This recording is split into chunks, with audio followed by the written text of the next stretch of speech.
So I just feel like you have to put in the time, you have to plan, you have to have a vision. And with God, He just put it all together. And I find that whenever I think of something, I lay it out, plan it out. I also pray about it. And when I start to see the doors opening, when I start to talk to persons, I start to inquire, I feel as if it's confirmation. And once I see that, despite the challenges overall, God has still given me favor to move. I feel as if I should continue to work and progress.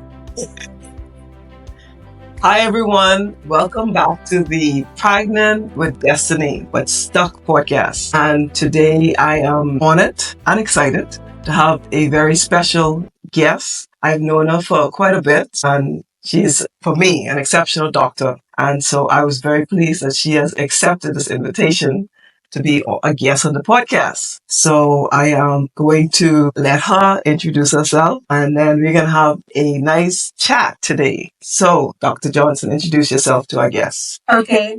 Good morning, good afternoon, good evening. I'm Dr. Tiadra Johnson, commonly called Dr. Johnson, and I've been a family medicine doctor for many years. I've worked in the public sector and eventually now fully in private practice in Grand Bahama. Originally from Nassau, I'm a wife, a mother of two, and a business owner.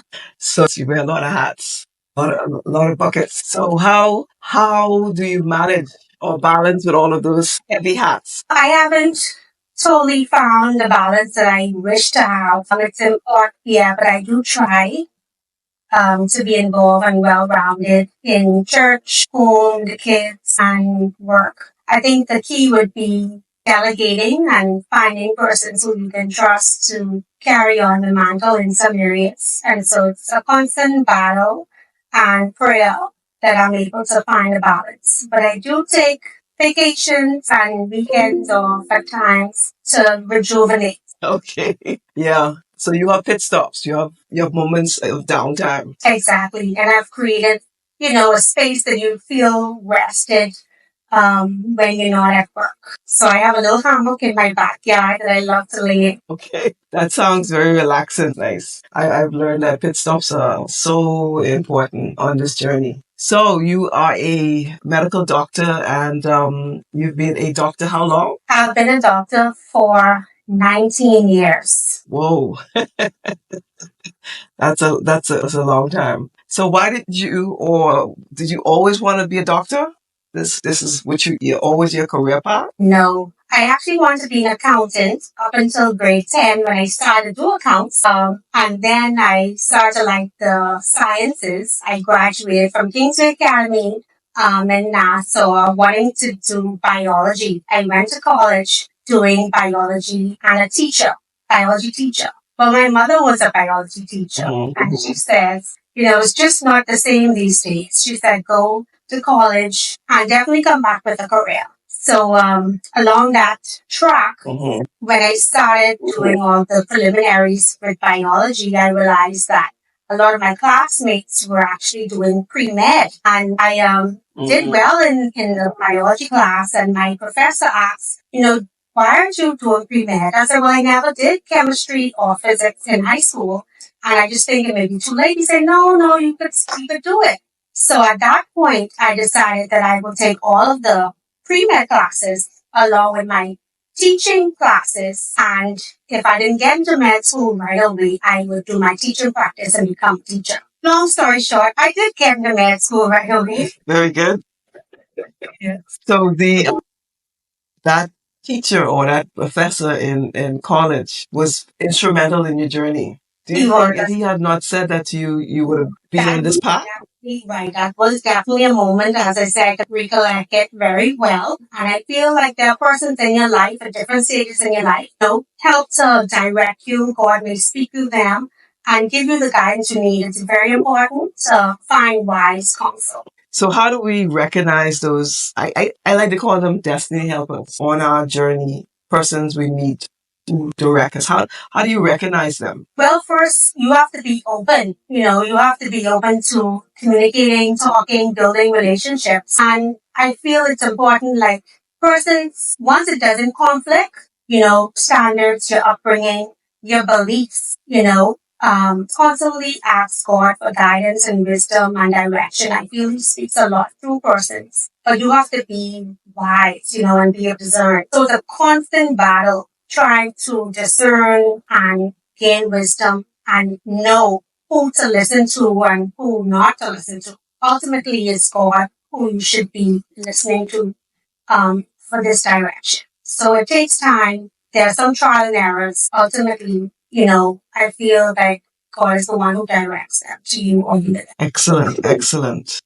So on your journey to this stage, uh, were you at any point stuck? Yes, I've been stuck many times. I would say being stuck led me to moving to Grand Bahama. And this was, Wow. yeah, this was about 12 years ago. I was pregnant with my daughter, my second child, and went into premature labor. She was only 7 months, and I had to leave work, of course, early, leaving behind a packed schedule of patients. So after, dealing with her and, the NICU and taking the 4 months to, get sorted. I had an opportunity to move to Grand Bahama to oversee the community clinics. We needed a doctor to run the clinics and coordination with the RAD.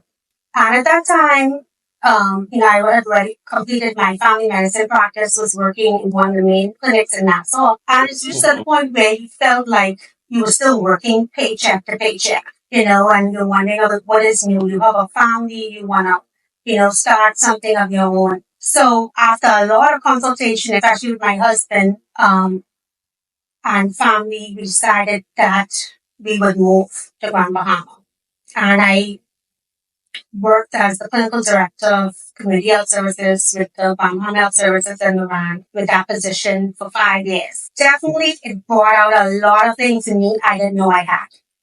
A lot of times when you get these promotions and jobs, people think it's political or curry favor. I never was interested in any politics. I had my degrees and all the experience, so I knew that I deserved it. But of course you always have the battle of persons who waiting in line, I guess, emotions and thinking, that they deserve it. So it's definitely a different culture, but I developed a great leadership um, skill that I didn't know I had.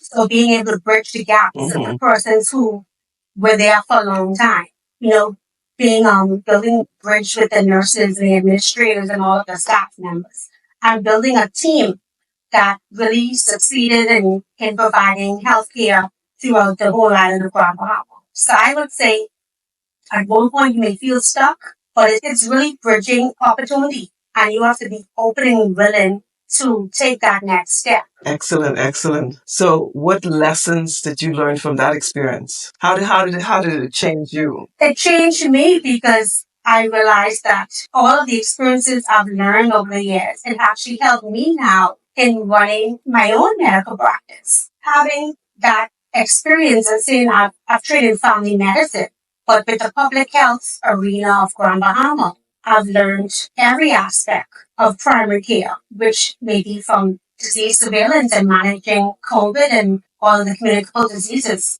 women's health, child care, all of these aspects help me to provide a similar variety of services within the private sector. And so you no longer have to rely totally on the government, and we work very well together. All of my colleagues in the private and public sector, I'm able to call, discuss, refer to, accept referrals from, and basically knowing the land of Grand Bahama, I've extended the same to Abaco, and it's just opening, your mind that you have to be open to change, and anything is possible. Excellent.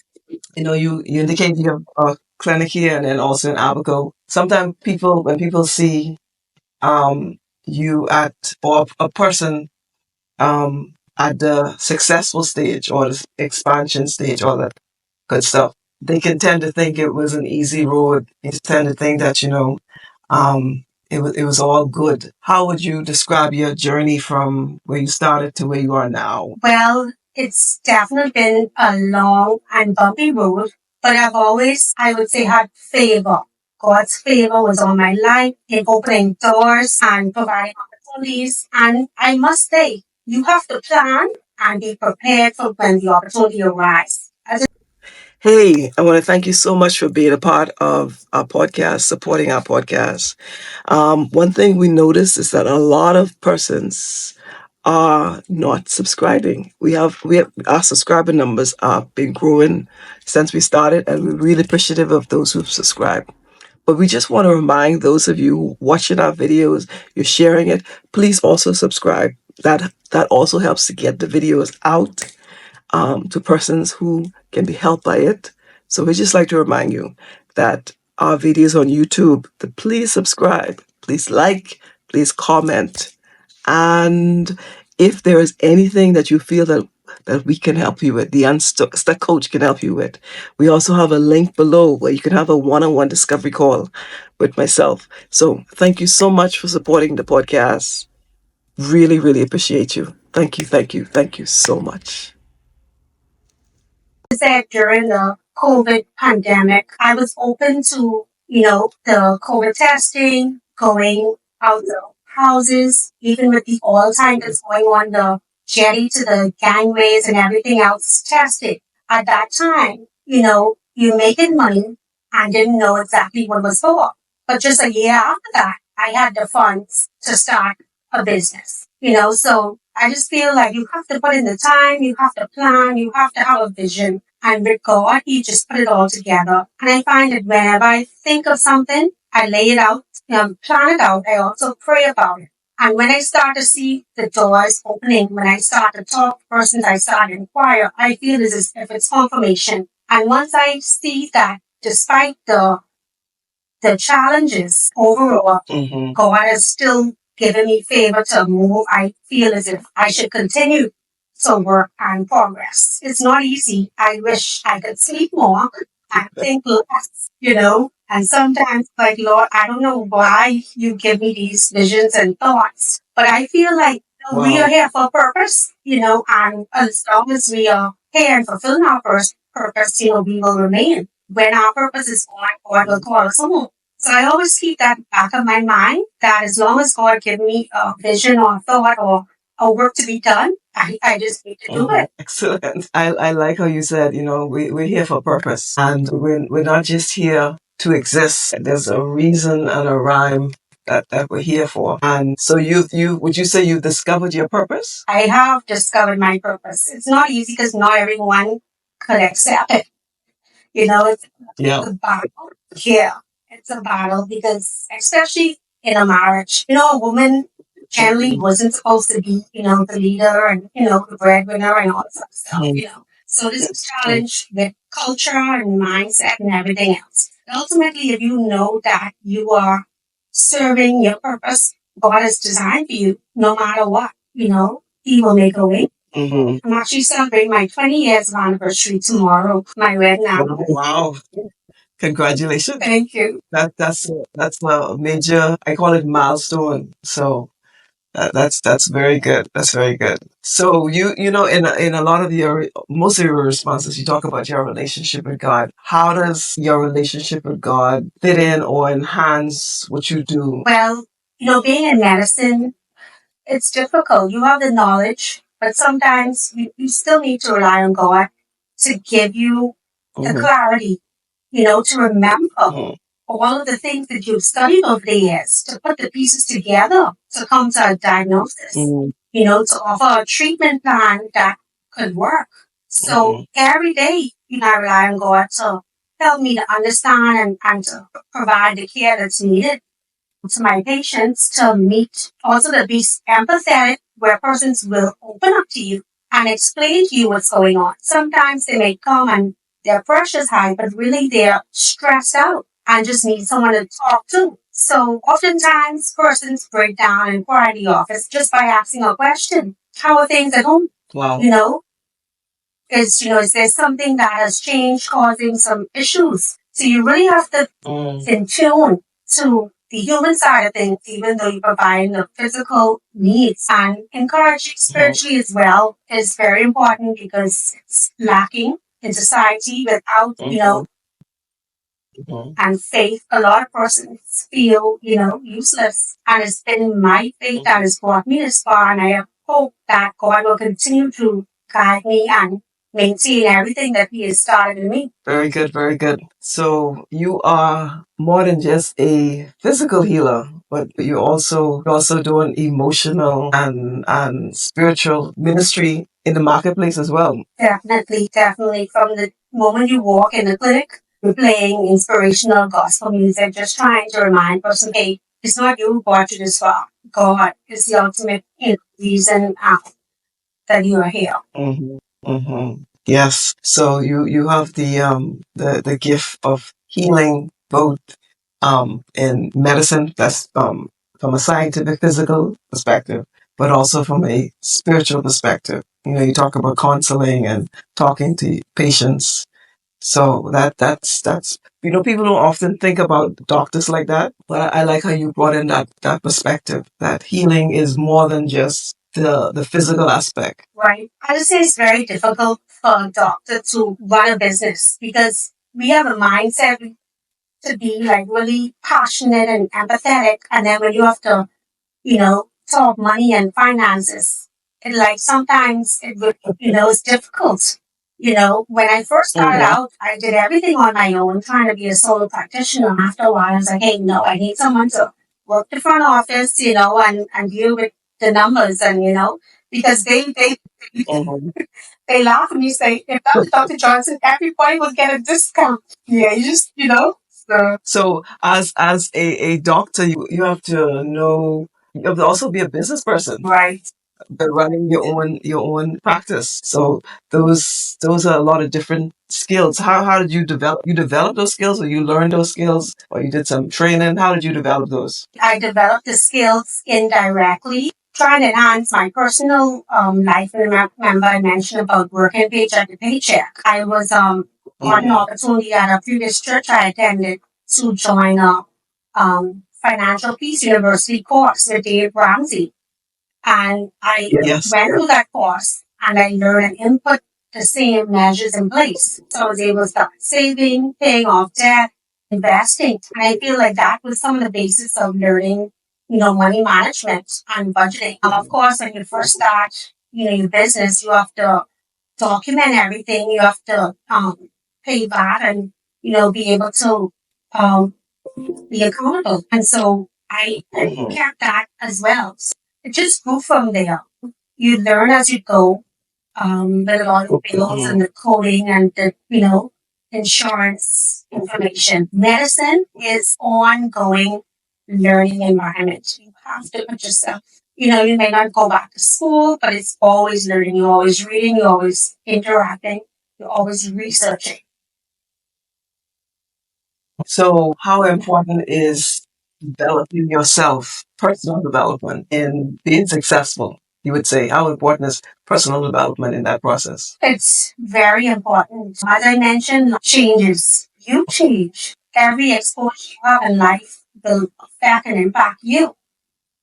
Sometimes you change because you have to compensate. Ultimately, you want to make sure that you are staying true to yourself. I find like, there are times that you get too busy, you working too much, and you're too tired to go to church, or you're tired to, study the Bible or do your devotions. You have to take a step back and reevaluate your priorities, because God should always be the forefront of your life. You rely on Him to lead and direct you and provide your purpose. There are times when you just have to take a step back, reflect on what's important. And oftentimes, for me, that happens around the beginning of the year, around my birthday, where, you just write out some goals, you see yourself, what you need to do, how can you keep track of, some time for you, what do I need to rejuvenate, how do I maintain my health, how do I continue to be a person, that I want my patients to also, and my family and my friends to emulate. Of course, I'm not perfect.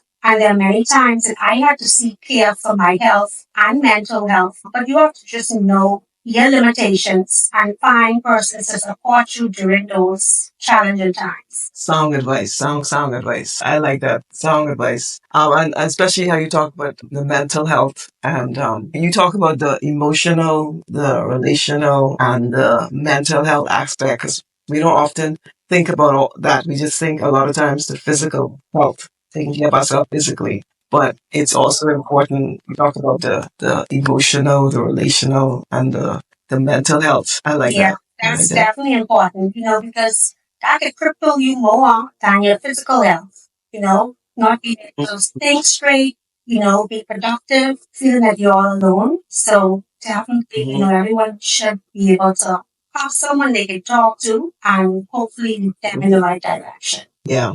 Have you had mentors, coaches along the journey? Well, my parents have always been instrumental in my life. They are like my prayer warriors. I have several good friends, who support me. Every idea I have, they willing to put up their house to back me up. But, yeah, my husband is also in being there, especially, with the travel and the late nights and all this other stuff, being supportive at home and so forth, even though he works.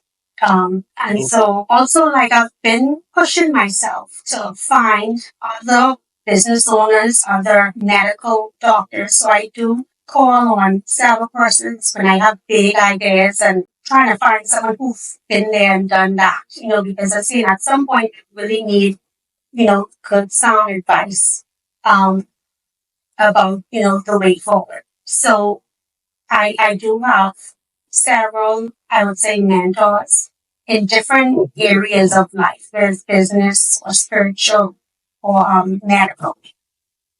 Excellent, excellent. So if you were to give insight, if you would sit down with another young person or another person who wants to get to where you are, what advice would you give them in terms of laying a foundation? Well, first of all, you have to find your inner reason and passion to draw back on because it's going to get rough. It's going to get hard. You don't want to give up, so you really have to figure out why is it. A lot of persons these days want to get in careers to make money. I'm struggling with my kids every time they talk about what they want to do. It's just like they want to make money. You really have to lay the foundation. You have to you have to work. You have to be hardworking. You have to have passion. You have to be willing to like learn from the ground up. There's nothing in my business that I'm not able to do or not willing to do if it comes to that point, And so you really have to love what you do and see the reason and purpose behind it. The money will come if you set it up properly. Rely on God and say accountable to the things you should. It will come. But you really, some days, you need to call that inner strength and passion as to why you're doing what you're doing. So don't focus on the money. Just don't make the money the priority. Right. Make the journey or take into account that it's gonna be take a lot of work. It's gonna be because and you're right. I have the same challenge with my children as well. They only think about what is the career that I can get into that I can make the most money, and not just the most money, but the quickest money. And so you're encouraging persons to recognize that it is a journey and that it involves work and prepare themselves for that. Yes, and time will fly. So when I think about it, it's been 9 years since I started my business. Originally, it was a solo practice rental, and now it's a clinic in 2 locations. So it's going to take some time, but I say once you have a good foundation, you plan it out, you trust God for direction, and with His faith on your life, you can do anything. Excellent. And so in terms of advice, what skills would you tell them to focus on? Well, as I say, you have to be open to change. You have to adapt with the times. Originally when I first started, everything was paper. It was manual writing. Now we're fully electronic because after a while we had to convert and especially using, telehealth and stuff. But now it's just much easier, to implement and utilize. So you have to just keep up to date. As I say, it's very demanding owning a business because you have a lot of competition. You define your niche and focus on developing it. Don't be totally distracted by what's around you. Just do your best in everything you do. And, things will work out. Excellent. And what advice would you give them in terms of taking care of themselves? As I say, health is not just the absence of disease, it's the overall purpose. Because remember your physical health, so it's important to get regular checkups, usually once a year.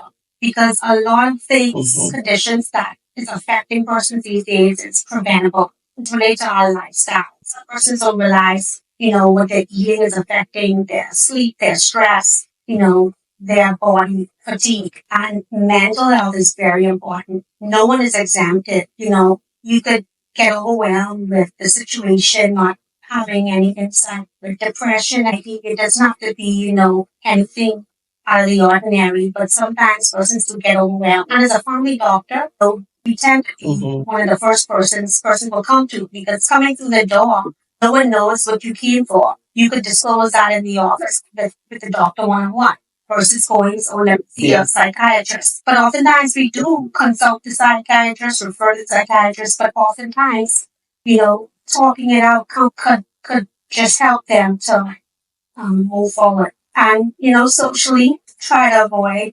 these addictions. Culturally, a lot of persons are smoking, drinking excessively. Yeah.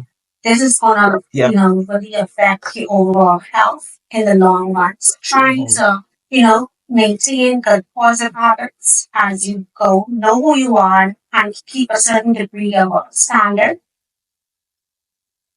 so it won't get complicated. Life is already complicated, and so that is what I would recommend. Keep a tab on your health, your family history, know what you may be at risk of, try to do your screening, your checkups, and maintain good habits. Very good. And you said most of the challenges, health challenges that we have here in the Bahamas are preventable? Yes, they are preventable. For example, high blood pressure, even though there may be a family history, it's usually to your diet, your weight gain, behavioral habits. Diabetes the same way is excessive intake of sugar and carbohydrates. A diet is usually full of starch. And so, and then not being active with exercise, not being able to utilize the extra sugars that you intake will lead to overweight and obesity. And obesity increases the risk of all the chronic diseases from hypertension, diabetes, sleep apnea, acid reflux, various cancers. And so just working on maintaining a good weight will prevent a lot of chronic disease. Of course, sometimes you cannot prevent. That's why we screen. We screen to pick up on early diagnosis and hopefully treat in time. So that's some sound advice you give in terms of health. What a thank you for that. So is taking care of our health, be careful with what we eat, exercise more, and which a lot of us struggle with. There's a struggle. You also and family and some grace period because there's different seasons in your life. And I have to be reminded of that all the time. I can't do everything that I want to do at this season, but I'm constantly trying to put a little in. Yeah, and especially with the stress and distractions and the weight of responsibilities, exercise gets thrown to the side. Social media these days, I think, does cause a lot of distractions. Yeah. Some of my friends, when they send me messages like, I can't do it, I'm not on TikTok. Like, you really have to restrict yourself from being on a lot of social media. I think my downtime may be watching Netflix on the weekend, for example. But it's like to be continuously on a social network, it's challenging, it's time consuming. Sometimes causes more harm than good. It is a good tool for interaction, communication, marketing. So definitely we have to use social media. Yeah. Definitely, I think that is one of the challenges these days. We have to be aware of that. Yeah, and I often tell people that all of us have 168 hours in a week. But if you were to break down how you spend those hours, a lot of people spend a lot of those hours on social media, just surfing, just surfing. And if you were to take those hours you spend surfing or looking at other people or, commenting on things and put that into exercise and all the other building a business, all the other studying the Bible, all the other positive things. We have the time. It's just how we use the time. Exactly. That's my observation. But yeah, powerful insight that you've given to us in building a business, building your medical practice, and also taking care of our health. So give us a closing synopsis of advice or lessons to our audience as we wrap up. Reflect on where you are right now and where you want to be. Pray about it. Put a pen to paper, write out your desires, write out the steps it takes to get there. And write out some things you have to give up. Some things, some people, you have to give up in order to get where you want to be. Not everybody have your best interest. Not everybody can see your vision. Not everybody want to see you succeed. Sometimes it's a lonely road, but once you're going inside and he is backing you up, then it's worthwhile. Yeah, I totally agree and align with that. And I love how you always input God in there and how instrumental God is in your journey and how important God is. And you made that very clear that he should be number one, and he has been very instrumental, or he's actually responsible for helping you get to where you are. He is. And I think are miracles. Like physically, it was impossible, to do certain things. So I know God. Yeah, God is amazing and He is faithful. So thank you so much for being a guest on the podcast. Thank you for giving us of your valuable time to share your journey and to share sound principles that you've used to help you gotten to the stage and the success that you've achieved. So again, thank you very much, Dr. Johnson. Really appreciate it. All right. Thank you too. So you're welcome. So this has been the Pregnant with Destiny with Stuck podcast. We thank you so much for joining us in this session with Dr. Johnson, who gave some really powerful nuggets on her journey to where she is, the success she's achieved, and all of the challenges and all of the lessons and advice along the way. So we thank you so much for continue supporting this podcast. We're on YouTube. We ask you to subscribe, comment, like, share it. We're also on audio podcasts on Apple and Spotify. So again, thank you so much for being part of our session today. Goodbye. Bye. Thank you. Bye.